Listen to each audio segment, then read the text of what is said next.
then put Camron on the phone. And you know. Put Camron on the phone. Hang on. Hold on a second. Hello? Cam, what's up, baby? 50, what up, baby? Let me tell you. No. Cam, for 1 second. Wait, Cam, let's hear. Cam, hold up, Cam, because you. Three different. We're not talking about your money, Cam. Listen to this. Check this out. Look.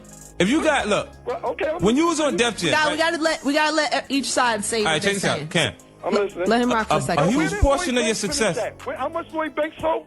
Well, Lloyd Banks is at 300,000. Hey, he's on Amazing. Jim is at 300,000. Right. And that's great for Jimmy, but Jimmy's not. Listen, look. That's great for Jimmy.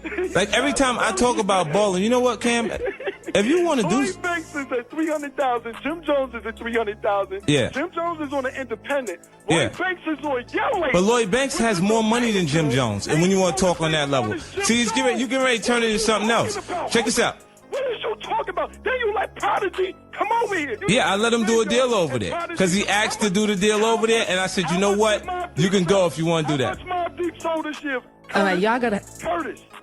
Curtis, how much did Mobb Deep sell this year? You're not gonna be. You can ready to cause a whole different situation. Watch this. Curtis, how much? Let's not make it a different situation. He thinks that it's good. He thinks that it's good to go into competition. I'm not gonna stop competing. How much did the mob sell, Curtis? Let me tell you something. The difference between Dipset and the average artist that signs to. How much did Whoa, all right, we gotta shut him off. How much the mob and how much? On January 9th, 2025, 50 Cent stirred up controversy by posting a picture of Jim Jones on his Instagram, referring to him as Individual One. Now, some might not immediately catch the meaning behind this, but let's break it down. 50 is essentially calling Jim Jones a snitch. Alongside the post, 50 shared a transcript of a wiretapped phone call recorded by the feds during their investigation into 6ix9ine and the 9 Trey Bloods. In those transcripts, the person identified as Individual One is none other than Jim Jones. What makes this significant is that nearly everyone connected to the 9 Trey Bloods case has faced prison time, except Jim Jones. By making this post, 50 Cent is implying that Jim Jones must have cooperated with law enforcement to avoid jail time. And in the streets, that's a serious accusation. However, it's important to note that 50 Cent didn't start this beef. It traces back to comments Jim Jones made about both 50 and Camron during his appearance on the Justin LaBoy podcast.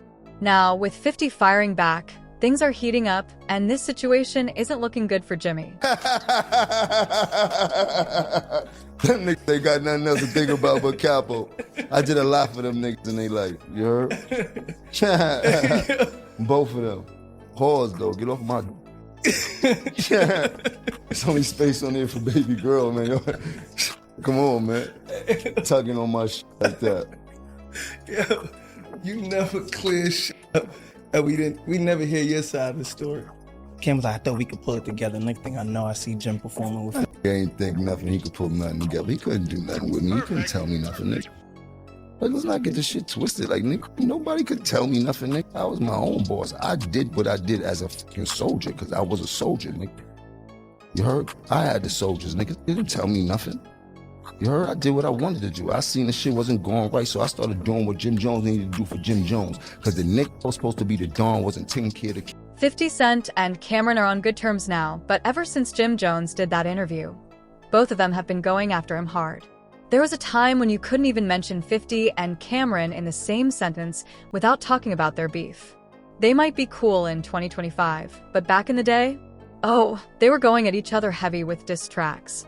Alright, let's take a trip back in hip-hop history, 18 years ago, in 2007. This wasn't just some minor disagreement. 50 Cent and Camron were locked in a full-blown rap feud. It all started when Camron called into a radio interview with 50 and things got heated fast. What followed was a back and forth of diss tracks, with Cam dropping Curtis and 50 firing back with funeral music.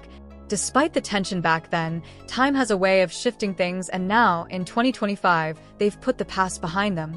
But with Jim Jones stirring the pot, it looks like the old rivalry is being put aside for a common target. You also been in some other, battles and shit, wars, Cam as well, you know what I'm saying? Like, I haven't heard about Cam, and I want to talk about him because he's missing. He's missing, and I don't know what happened. You understand what I'm saying? All I know is I was looking forward to going back and forth with him, mixing it up a little bit. I thought he had a good start. He had a sense of humor. You know what I'm saying? He was using the comedy route instead of, actually being aggressive and going for it. And I was like, dude, that's something different. And I'm evaluating that for a second. He worked for me now. Gave me time. The beef between 50 Cent and Camron actually started live on the radio, and it ended up being one of the funniest hip-hop feuds of all time. It all went down on Hot 97 during an interview with Angie Martinez in 2007. 50 was on the show discussing the state of the rap game when Camron unexpectedly called in, and things escalated quickly. The argument got loud, with both of them talking over each other, throwing insults and laughing at the chaos. At one point, Cam started yelling, "Curtis, Curtis," mocking 50's real name, Curtis Jackson, which later became the title of his infamous diss track aimed at 50. Not one to back down, 50 responded with his own diss, Funeral Music, clowning Cam and predicting the downfall of Dipset.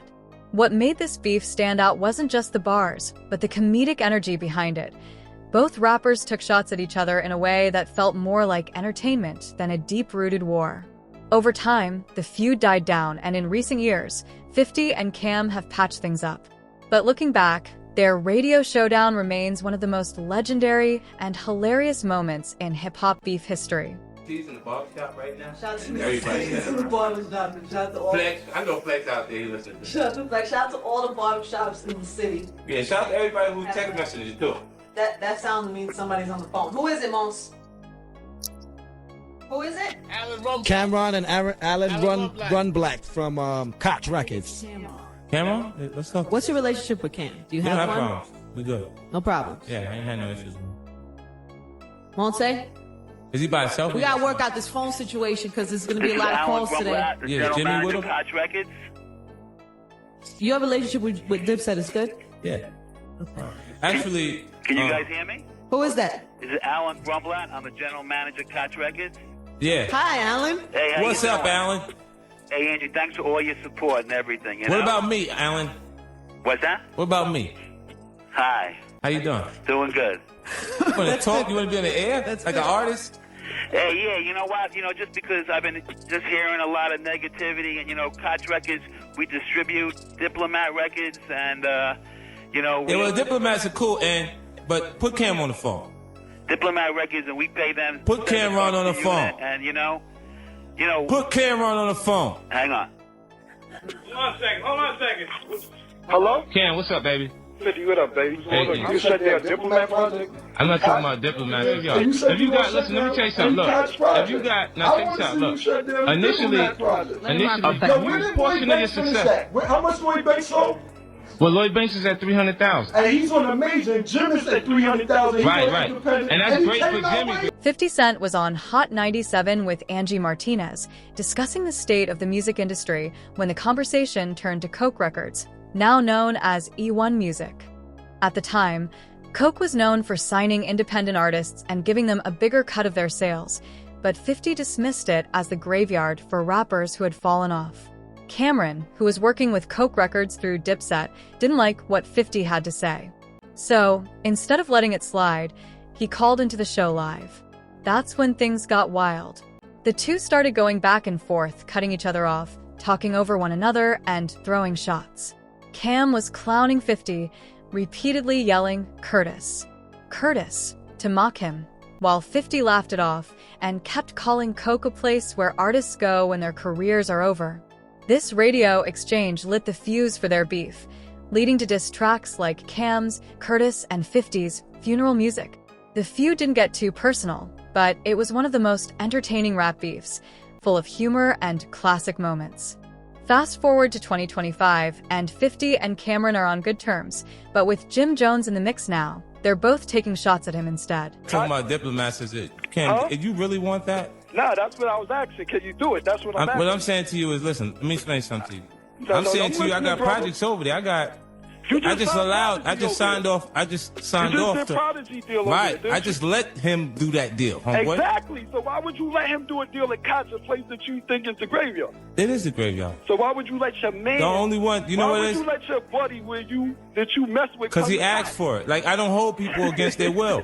See, Ken, let me tell you something. Look, let me tell you something about me. Listen. Wait. Here, let's do this. Wait, Ken. I don't know what everybody else gets. I'm sitting in. No. Listen, let me tell you something. I was flipping on Koch. Let me explain something to you about Koch Records.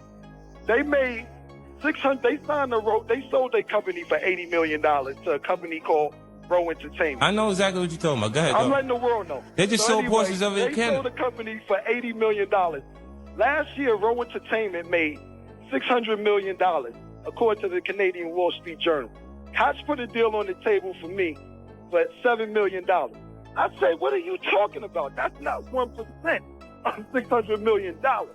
So currently, when I was on my rampage talking about Koch owe me cake, yeah, they just made close to $1 billion in the last 2 years, and I'm not taking $10 million off $1 billion. How'd that make you feel? But at the end of the day, what I'm trying to explain to you, you talk about you Koch as a graveyard, you just let your man. It is a graveyard. If you got, listen, let me tell you something. Look, if you got, now check this out. Look, initially, when I'm saying that, that's where you go when the majors. Don't act like the general public doesn't know that this is where the artists go after. Turn that up a little. The majors don't act. Can you hear me, Cam? I ain't there, brother.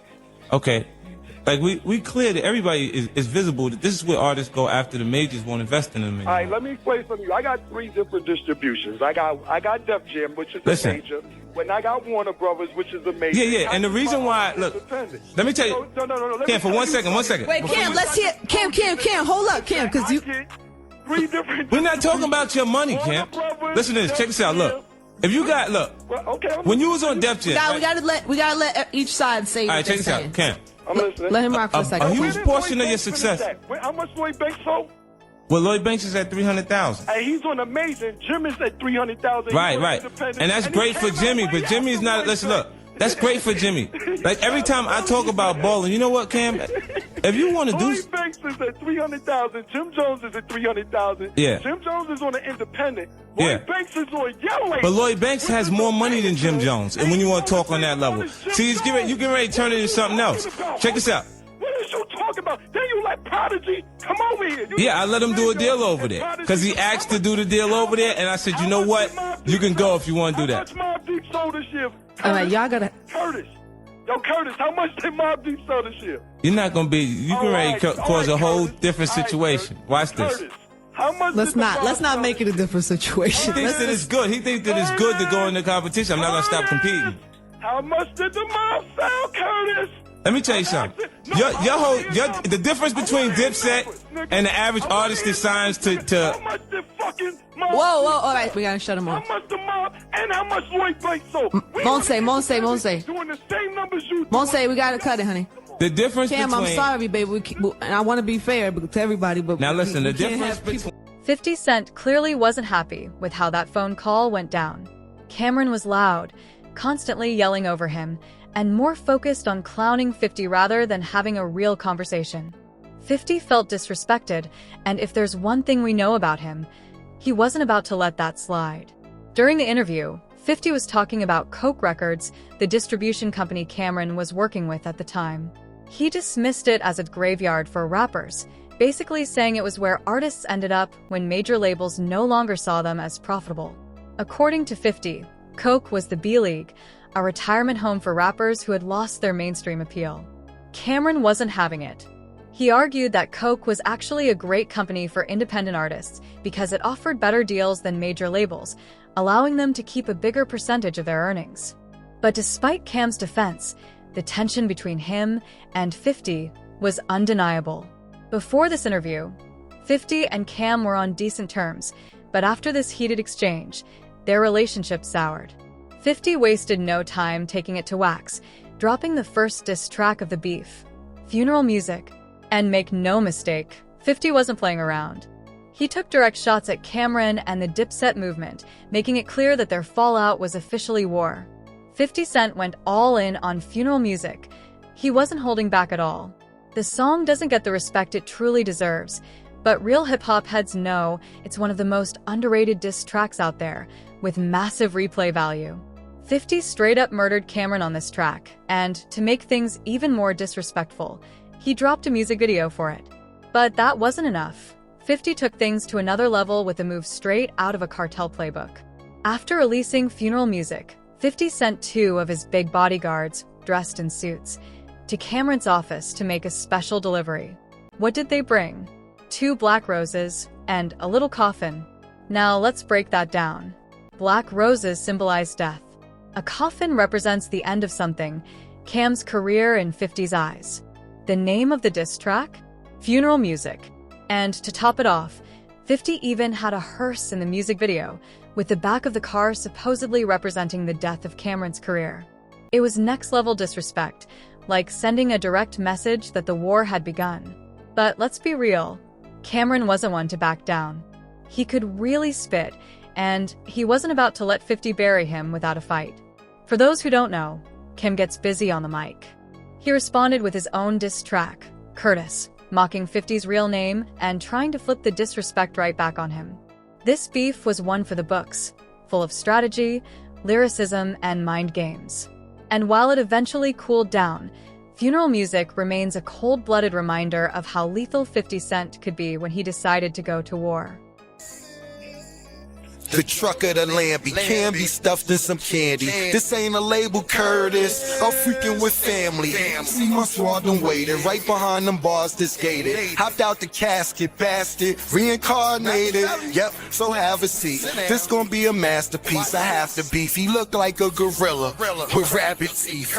Bugs, monkey, act hard with a crack guard and Mac bras. That video ain't Queens. It's your backyard. This was a time when rap beefs were taken seriously. It wasn't just about dropping diss tracks. Rappers were going all out, making full-on skits before they even became as popular as they are today. Camron took this to another level with Curtis, where you hear that repeated Curtis. Yo, you hear that throughout the song. That alone was hilarious, but Cam wasn't done yet. He dropped a part 2 to the diss track, but this time it wasn't even a song, it was a whole skit. Cam took a page right out of 50 Cent's own playbook, using humor and theatrics the same way 50 had done in his previous beefs. The skit starts with Camron mocking 50 Cent's real name, Curtis Jackson, and impersonating him as if he were locked up. I go by the name of Curtis Jackson, locked up. I've been there. The way he delivered it made it clear he was clowning 50, flipping the script on how 50 usually disrespected his enemies. This back and forth wasn't just about bars. It was about who could outdo the other in disrespect, mind games, and creativity.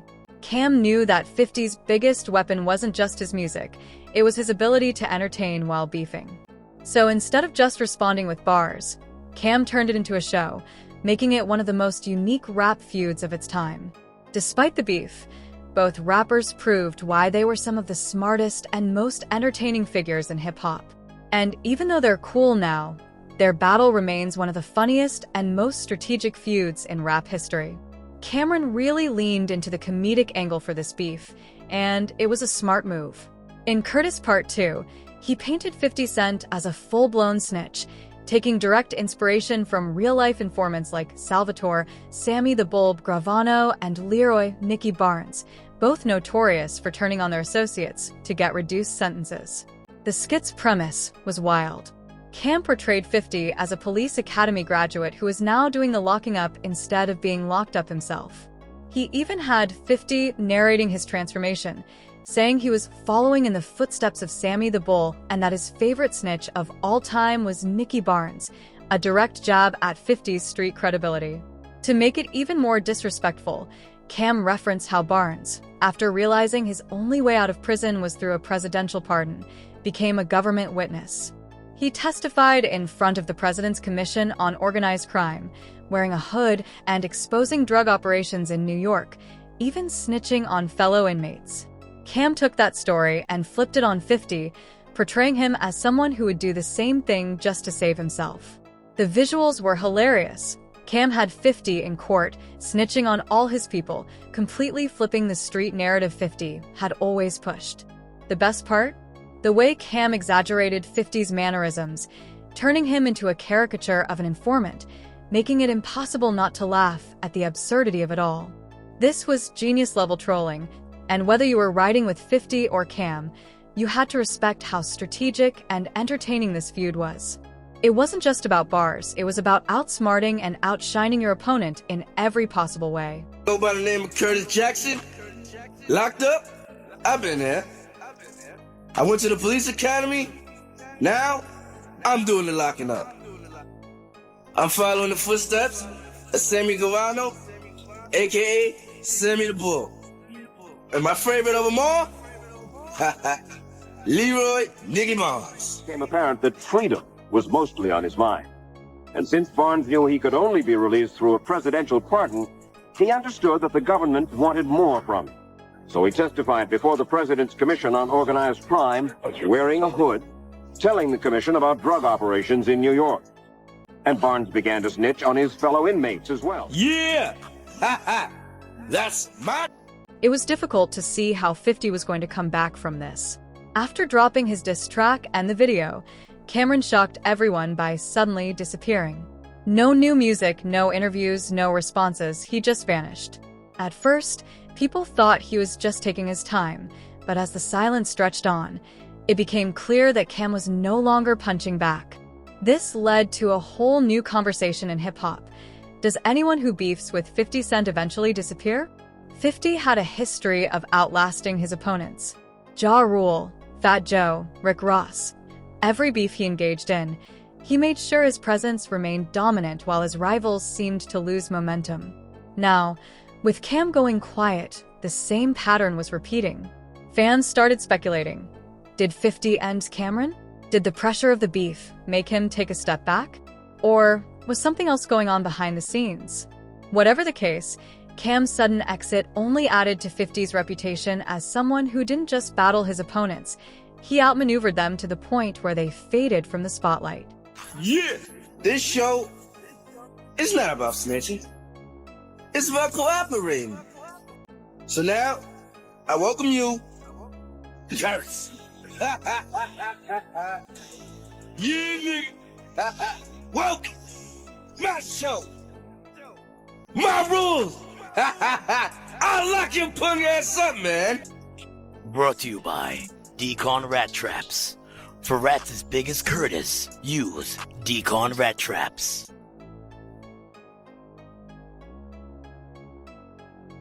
Order. Order. Order in the court. May the witness state his name, please. Informant Curtis Jackson. 079-78-959. You's a snitch. And why are you here? Him right there, in the beige vest, that nigga sell all the drugs. All the drugs. And that man right there, Gray, he ain't shit. Yeah, that nigga beating up on his baby mom, but you ain't hearing from me. You's a real faggot. You keep quiet now, settle down. Yeah, and that right there, yeah, you. With the black fitted?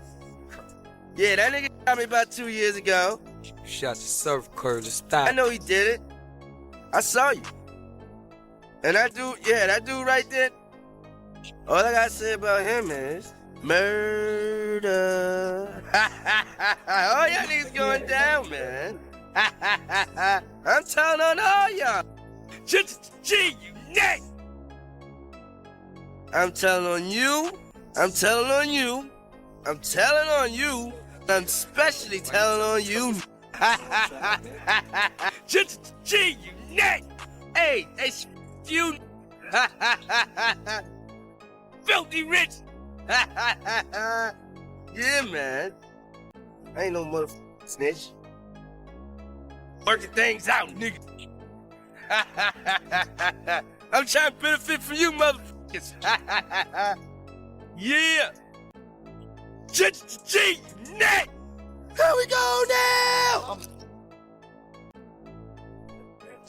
What's going on, man? Hey, man, what's going on? You heard what's going on downtown? I heard about that Curtis, nigga. I heard about that. Curtis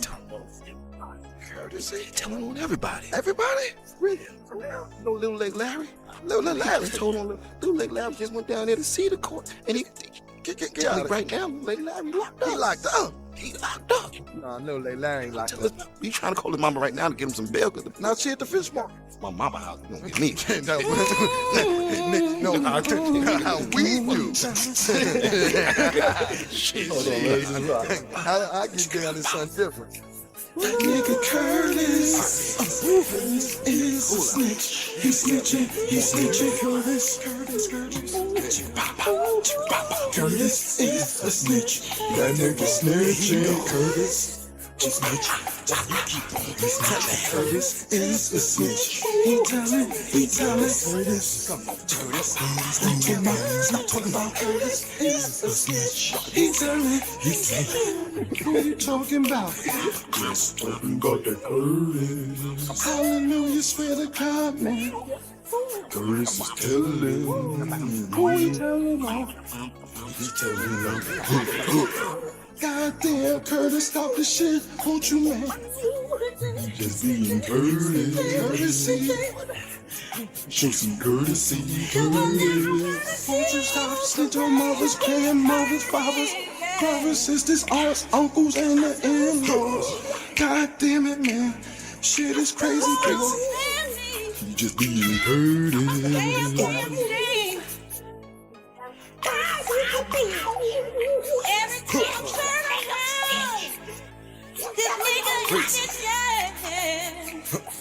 He needs you to cut it out. He sound like a bitch. I'm tired of being hurting.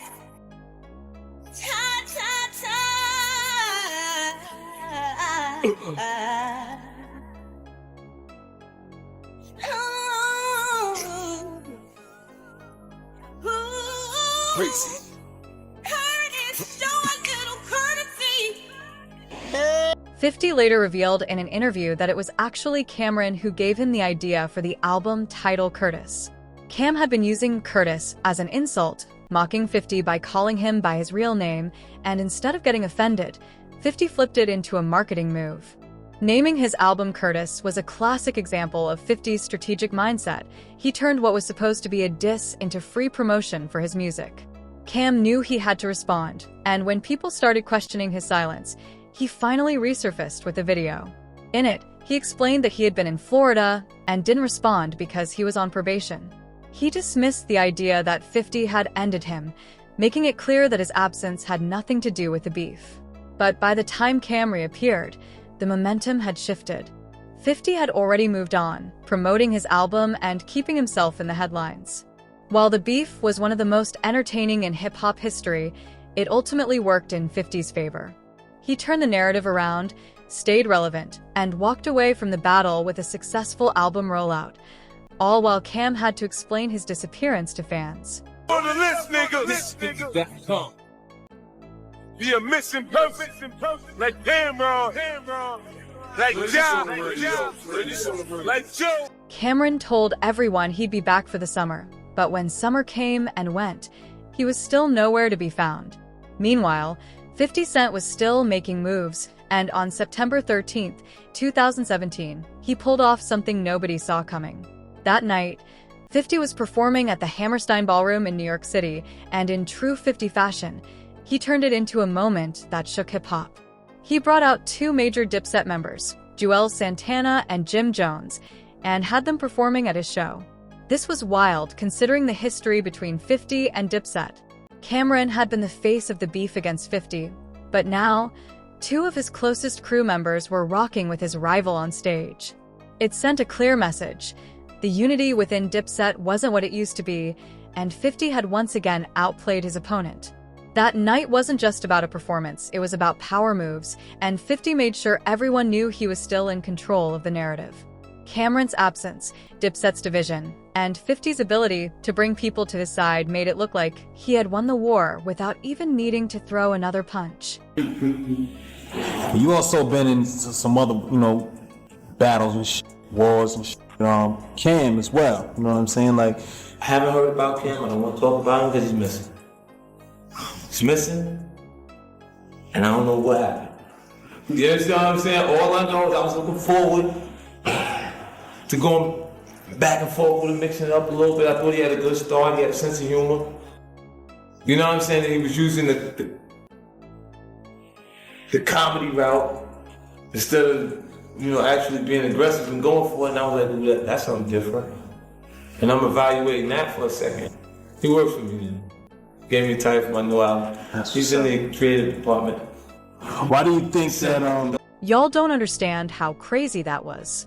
Imagine beefing with someone, and instead of just going back and forth with diss tracks, you find a way to bring two major members of his own crew on stage to perform with you. That's some evil genius type moves. But 50?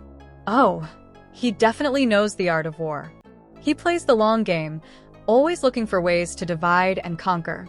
And just when you thought he was done, he took it a step further. He actually tried to sign Jim Jones. This wasn't just about music. This was a power play. 50 wasn't just looking to embarrass Camron. He was trying to break Dipset apart completely. By aligning himself with Jim Jones, he sent a message. Loyalties were shifting, and Camron's influence over his own camp was weakening. At that point, the beef wasn't even about bars anymore. It was about who could control the chessboard. And 50? He was playing 3 moves ahead the whole time. May 17th. I just got a two-way talking about Curtis is talking about I won't come outside. I'm in my motherfucking vacation home because it's going to be a real motherfucking hot summer for everybody. And probation is officially over. Oh yeah, last week. Officially. And all that shit going on, I'm not going to jail for none of y'all. Should have sizzled down or whatever. But Curtis, you want to get involved? You ain't left alone, brother. You're not left alone. Holla at me. I'm right here. Killer, May 17th. I just got it. Yeah, you see the palm trees? I'm on vacation and I'll be off. June 1st. Curtis. Get my pool in the back. When 50 Cent said, "It's your man Jim Jones right here," he was definitely talking to Camron. That wasn't just a statement. It was a power move, letting Cam know that the people closest to him were now standing next to 50. Fast forward to 2025, and 50 Cent and Camron are actually cool again. Cam confirmed that after 50 performed with Jim Jones and Juelz Santana, the beef pretty much died down. At the end of the day, hip-hop is competitive, but it's also about business. Over time, the tension faded, and both Cam and 50 moved on to bigger things. Their feud was one of the most entertaining in rap history, filled with diss tracks, comedy, mind games, and legendary trolling. But in the end, they put the past behind them. Now, with both of them thriving in their own lanes, 50 dominating TV and film, and Cam making moves with sports media and business ventures, they've shown that real hustlers don't hold on to grudges forever. Hold up. Somebody's here. Hold up. What the f*** is that? Put your motherfucking hands up. Where my man at? Where my man at? Well, me and I heard you. Put your hands up.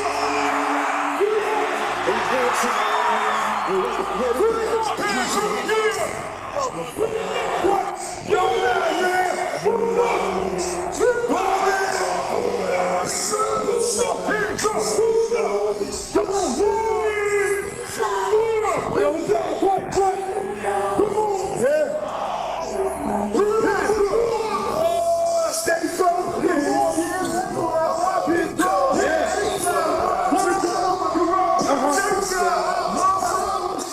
You can't be in a group with people you don't trust. That's just facts. And for Camron, that moment was a turning point. He felt betrayed when Jim Jones and Juelz Santana stood next to 50 Cent, and after that, things were never the same. Cam wasn't just mad about the performance, it was what it represented. These were the same guys he built Dipset with, and now they were rocking with someone he had real beef with. That type of move? Cam saw it as disloyalty, and once that trust was broken, he was never going to work with them again in the same way. Yeah, over time, things got patched up on the surface, and they've had moments where they were cool again. But deep down, that situation showed Cam something. Not everyone in your circle is really riding for you the way you think. And once you realize that, there's no going back to how things used to be. And I'm back. It's your boy 50 Cent bringing you more Rap City. It's going down right here. I know this is your favorite show right now because I'm on it. And I told y'all earlier, I was gonna bring somebody new in the G Unit. I might have a new sign and I might not. You see, I got the whole G Unit here. We're gonna get it going. You got back here. Ah! Oh, man. Hey, what you know? What you know? Really? It's your man Jim Jones right here. Bought you the biggest record of last year. It was difficult to see how 50 was going to come back from this. After dropping his diss track and the video, Camron shocked everyone by suddenly disappearing. No new music, no interviews, no responses, he just vanished. At first, people thought he was just taking his time, but as the silence stretched on, it became clear that Cam was no longer punching back. This led to a whole new conversation in hip-hop. Does anyone who beefs with 50 Cent eventually disappear? 50 had a history of outlasting his opponents. Ja Rule, Fat Joe, Rick Ross. Every beef he engaged in, he made sure his presence remained dominant while his rivals seemed to lose momentum. Now, with Cam going quiet, the same pattern was repeating. Fans started speculating. Did 50 end Camron? Did the pressure of the beef make him take a step back? Or was something else going on behind the scenes? Whatever the case, Cam's sudden exit only added to 50's reputation as someone who didn't just battle his opponents, he outmaneuvered them to the point where they faded from the spotlight. For the younger audience, we had like a rap battle thing at one time. And 50, what you did, so we was having interior problems at Dipset. Nobody knew about this. Nobody knew that we was like not on the same page. Right. So when me and you were battling during our music thing, you got members of Dipset to come to your show. I'm like, so I'm sitting there like, that was it's just kind of smoke. Cause I wouldn't have thought about reaching out to Yayo or Lloyd Banks. I'm like, no, public with this? I'm like, yo. What was your thought process behind saying, yo, you know what? The songs. What was how did this work? Let me say this. Look, how'd it go? I was there. I'm in your horse and carriage video. I'm in the pool. What? You know what? You told me this. Your horse and carriage video. You told me this before. I was in the pool in the horse and carriage. Wow, that's crazy. So if you look, like we're on, everybody's there. Right. Jimmy was not a rapper then. Right. He was your man, like on the side, like in the side, just he was not a rapper at all. Right. So when Ballin' took place, and I'm looking and I'm going, oh, he having a moment. That's the Lloyd Banks. It's Lloyd Banks thing. He wanted that. He was watching them be that, like Mace be that, and Cam be that, and looked at, and it was finally he had one. Mm-hmm. And I just looked, and I knew I just took the shot, Murder, to see, because I wasn't sure he was gonna go for it. Mm-hmm. But I was like, we like Jimmy better than you anyway, Cam. Then you gotta watch and see how he responds. And then when you see, he like, oh shit, he really like that. Give me this, get me Jimmy. Well, I remember this real talk. I was on probation at the time. My probation officer was like, come down to probation or we gonna lock you up on Thursday. I'm like, what the fuck I did? And New York City Intel was there. And New York City Intel said, what's going on with you and 50 Cent? I said, it's some music shit. What the fuck are you talking about? They said, well, it just seems like it's one of me. I said, yo, he puts people out of business. I gotta respond. I smirked everything I love. I told these business. I'm like, yo, the man puts people out of business. You gotta say something. Then one officer's like, yeah, he does, man. He does. It's like, it's just on me. Y'all gonna talk to him? Like, that's like, yeah, his flight is late. We're gonna have a conversation with him too. So the more the story is, like I said, Dipset at that time kind of really wasn't on the same page, but it wasn't external. And I was like, maybe I could fix this shit before it gets out of hand. And that's where my mind frame was at. But then when on stage, I'm like, yeah, it was Apollo. Shit that spun out of your nigga. It just went out of control. It is a checkmate moment, which was, I said, this is devious right here. Devious shit right here. But I respect it. I liked it. I liked it. 50 Cent was on Hot 97 with Angie Martinez, discussing the state of the music industry when the conversation turned to Coke Records, now known as E1 Music. At the time, Coke was known for signing independent artists and giving them a bigger cut of their sales, but 50 dismissed it as the graveyard for rappers who had fallen off. Camron, who was working with Coke Records through Dipset, didn't like what 50 had to say. So, instead of letting it slide, he called into the show live. That's when things got wild. The two started going back and forth, cutting each other off, talking over one another, and throwing shots. Cam was clowning 50, repeatedly yelling, "Curtis, Curtis," to mock him, while 50 laughed it off and kept calling Coke a place where artists go when their careers are over. This radio exchange lit the fuse for their beef, leading to diss tracks like Cam's, Curtis, and 50's Funeral Music. The feud didn't get too personal, but it was one of the most entertaining rap beefs, full of humor and classic moments. Fast forward to 2025, and 50 and Camron are on good terms, but with Jim Jones in the mix now, they're both taking shots at him instead. I close you down real quick, because, just basically, we're not going to do a whole big thing and get crazy. Look, because I hear the DJs, I hear the fans, I hear everybody. I'm not doing a Diplomat album, not rhyming with Jim and Jewels or nothing. I wish them all the best of luck. Accept it, people. The people don't want to seem to accept it. I don't have time to do that. It's not happening. I'm not doing it. So that's why I called you here, because I know you'll get it across the world. And hopefully the people will get it in their head. Cam is doing Cam. I'm not doing no Diplomat Community 3 album. I hope they'll do it, and good luck. I wish them luck on it. I'm not doing it. Stop dreaming. Stop wishing, stop hoping, stop imagining. I'm not doing it. Official, what's today's date? Thursday, March 26th, 2009. Camron Giles, a.k.a. Spacely Sprockets, a.k.a. Joffy Joe, a.k.a. Killer Cam, a.k.a. KFC, whatever you want to call me, I am not doing no Diplomat. 50 Cent and Camron are on good terms now, but ever since Jim Jones did that interview, both of them have been going after him hard. There was a time when you couldn't even mention 50 and Camron in the same sentence without talking about their beef. They might be cool in 2025, but back in the day, they were going at each other heavy with diss tracks. Alright, let's take a trip back in hip-hop history 18 years ago, in 2007.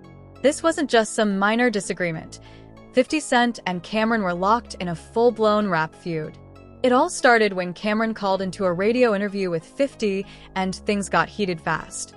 What followed was a back and forth of diss tracks, with Cam dropping Curtis and 50 firing back with Funeral Music. Despite the tension back then, time has a way of shifting things, and now, in 2025, they've put the past behind them. But with Jim Jones stirring the pot, it looks like the old rivalry is being put aside for a common target. And he's been talking since I was on vacation. We're going to start with Jomo. We'll start with Jomo. And you are a guardian angel and designer. What the f is you talking about, man? You are from the Bronx, bro. You was a fan, nigga. You begged us. You are a fan, nigga. A fan.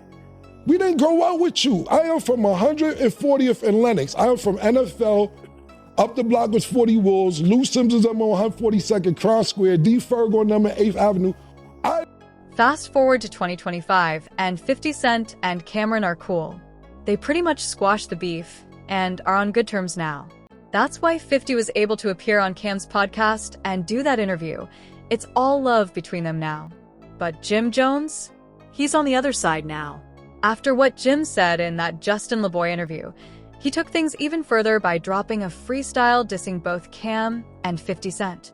And Cam? He wasn't having it. Cam went all in on Jim, firing back hard, and even calling him a fan, which, in hip-hop terms, is one of the ultimate disses. Basically, Cam was saying that Jim was never really on his level, just someone who wanted to be like him. Now, this isn't just rap beef anymore. This is personal. Cam and Jim go way back, but at this point, it looks like there's no coming back from this one. The Dipset Brotherhood? Officially dead.